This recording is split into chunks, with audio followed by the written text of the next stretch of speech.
We are breaking down Week 5 betting lines across our channels here at the Voice of College Football Network with Steve Merrill from Wager Talk, but that's the place to be, wagertalk.com, for Steve's entire system and his selections across college football and the NFL.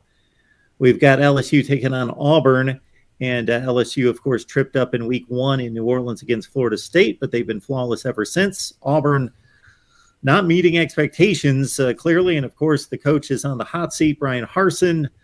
Blasted by Penn State a couple of weeks ago, rebounded last week.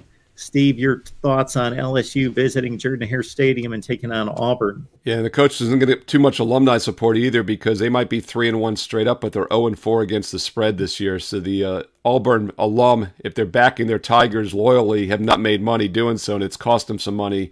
And it might cost them again this week, in fact, because my power ratings favor LSU in this game by a little over 9 points. The opening line was as low as 7. It is up to 8 now, as you mentioned, across the board in most locations. So you can make a case that this line is still a little short, and I'm not in a hurry to lay more than a touchdown on the road with LSU. However, I really want nothing to do with Auburn, especially with the distractions, and there's a reason they're 0-4 against the spread, because they are underachieving. And let's keep in mind, they had an easy win against Mercer in Week 1, 42-16, but they were a 30-point favorite, didn't cover there.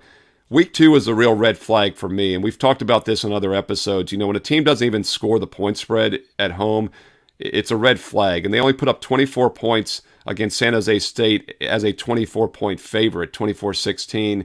And it definitely lingered. You know, the two opponents that have been decent that they've played the last 2 weeks, Penn State and Missouri, they scored 12 and 17 points. So I do think they've got problems at quarterback. I think they've got offensive problems. I think their overall seasonal numbers are a little misleading because, you know, that Mercer game is included.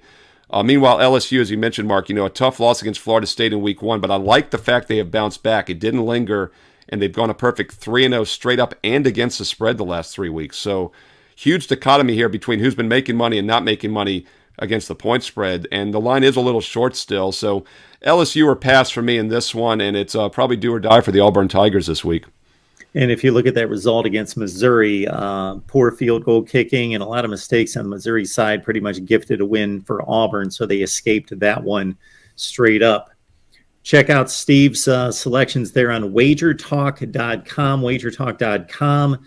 Join us on Patreon as well. You get Steve's Under the Radar selection. You get my picks for whatever that's worth, but get on over there for Steve's selection of his Under the Radar selection. And, of course, if you talk college football on our Discord link, 24/7, 365. Steve, we appreciate you laying down the knowledge. Hey, Mark, I've seen your college record over the years. It's pretty good, so you lay down some knowledge as well. Thank you.